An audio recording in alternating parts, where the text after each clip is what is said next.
Welcome to the Downtown Perspective. I'm your host, Adrienne Nesbitt. Join us every week as we explore topics surrounding and involving the downtown Goshen community.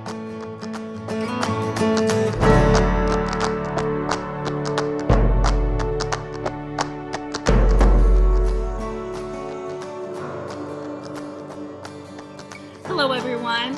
On today's show, we have Janet Buccicone from the Goshen Historical Society and Sonya Nash from the Elkhart County Convention and Visitors Bureau.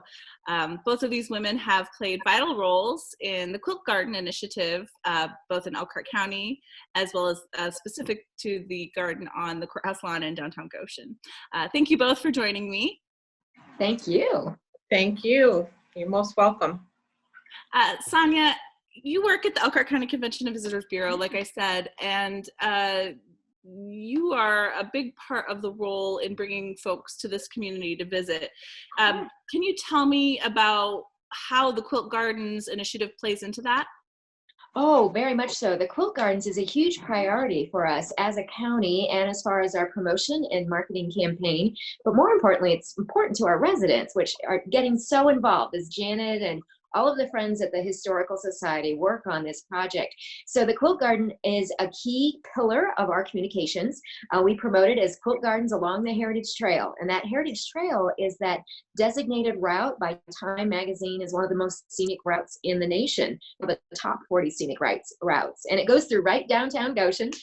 So when we started this project in 2006, we thought right away it needed to be downtown somewhere. And so we worked with the county officials, and we're so thankful that the county government was willing to allow a piece of their land to be dedicated and turned over to a quilt garden, which Janet and the Historical Society worked so hard at. Yeah. Janet, the Goshen Historical Society has taken responsibility for the garden on the courthouse lawn. Can you tell me about that process, how the Historical Society is in charge, and maybe what maintenance and volunteer support it requires? Well, good question. They started about 6 or 7 years ago, taking the responsibility to put the garden in and getting volunteers to do it. It just seemed like it was appropriately placed next to the police booth.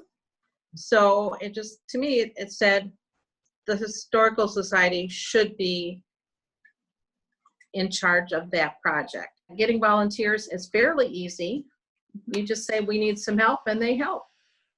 So we got a great community for that kind of volunteerism. So that's how we've done it. Awesome. Yeah. Sonya, how many bus tours come through annually to visit the gardens, particularly downtown Goshen, but in general through the whole tour? Sure. So the Quilt Gardens and downtown Goshen and each of our communities are blessed with so many great experiences where people get to enjoy the shops, the dining, all of the great things that all of our residents can enjoy every single day. So that's what's fun, is that by communicating and sharing that the gardens, that might be the driver to get them to downtown Goshen. There's a free bus parking spot right beside it. They can get out and snap their pictures. And then, as you know, Adrienne, downtown Goshen is so walkable. So they enjoying Shirley's Popcorn, Olympia Chocolates, JoJo's Pretzels, going to Woldress, enjoying the flower shop, the coffee shop, all of the great spots. Overall, one thing with the Quilt Gardens, it's very hard to tell. There's no ticket admission. There's no price or fee to pay. You can see them any daylight hour. We have 16 of them throughout the county in 6 cities and towns. So it's really hard to keep track of the number of buses that see Quilt Gardens. But overall, we know that there are many, many that come. We have lots of step-on guides, and we do all we can to make sure they spend more time and enjoy all the experiences there. Yeah. Janet, can you tell me a little bit about the design process and, who chooses that? How does that come together? Okay. There are usually patterns and designs that are submitted to each garden organizer, and they're given in the degree of difficulty. And really, in the past, we've chosen an easy pattern here in Goshen because of the space. You have to have the design fit the space. Then you have to have the flowers that are all coordinated in height so that you don't put the tall ones in front, And we're on kind of a little slope at the courthouse. So you have to figure that into it as well, and how many volunteers are you going to need and everything. But it's basically the organizer of the garden chooses the pattern, names it, decides the flower, types of flowers to put in it to work with it. Where do the flowers come from? Oh, Sonya, that's you. So we have, initially we started with local growers and from small greenhouses throughout the whole county, but the project kept growing literally and figuratively, and the number of flats kept growing. And so we kind of overwhelmed some of the local greenhouses. So now they come from a wholesale greenhouse, and some of them do. Some come from a wholesale greenhouse in Michigan, some we still have from local growers. So it's kind of half and half, and we let each garden site choose where they want their plants to come from. We give them a plant list, different sizes, colors, patterns, and they can, I always say they pick their own poison. This project is a public-private partnership. So if they pick a plant that takes a lot of deadheading, they know that in advance. Sonya, you spoke a little bit about other places downtown that people enjoy, but can you speak specifically to things, even historical things that are downtown that tend to draw tourists to our downtown? Oh, yes. And so one of the new things that I'm so excited about that we've been working with the folks at the Historical Society is that those great volunteers, the same ones that have been planting and managing the quilt garden over the last few years, will be meeting bus groups, giving them guided tours inside that police booth, sharing all of the history of downtown Goshen. We even have the volunteer who helps keep track of the clock tower at the courthouse, who will come and meet the groups and talk about the background of that clock tower, the chime, the bells, all of the interesting facts and features. So that whole history component and package really brings the experience and Goshen stories to life. Then, of course, they like to go and have fun and eat the pretzel and have the ice cream and have the popcorn. Yeah, I think we're so lucky to have the Historical Society and the museum located right downtown on Main Street. Several of the volunteers and board members there are near and dear to myself, and so I just think it's such a great resource. Janet, can you speak a little bit just not only to how the community can support the garden throughout the summer and the rest of the year, but also how can the community support the Historical Society Museum? Well, regarding the quilt garden, if somebody's passing by and they see weeds, stop and pick a few weeds. That would help tremendously. Volunteer to take the garden out in the fall.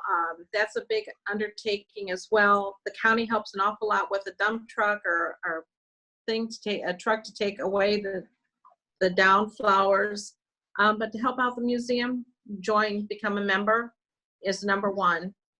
Make a donation, put us in your will, that type of thing for a legacy type of donation, but donations are what we run on. We run on our membership and literally the donations. That's it. Now, the Historical Society is a 501c3, correct? Correct, it is. So a portion of your membership is tax deductible. I don't know what that portion is, but there it is. Make a donation, we can certainly write you a receipt. Oh, and if you have artifacts at home that have Goshen on them or made in Goshen, we would love to look at them to see if we can include them in any of our collections as well. You should definitely follow the Goshen Historical Society's Facebook page. You never know what parent or grandparent or great-grandparent you might see show up in a photo on Facebook. I always find that very fascinating.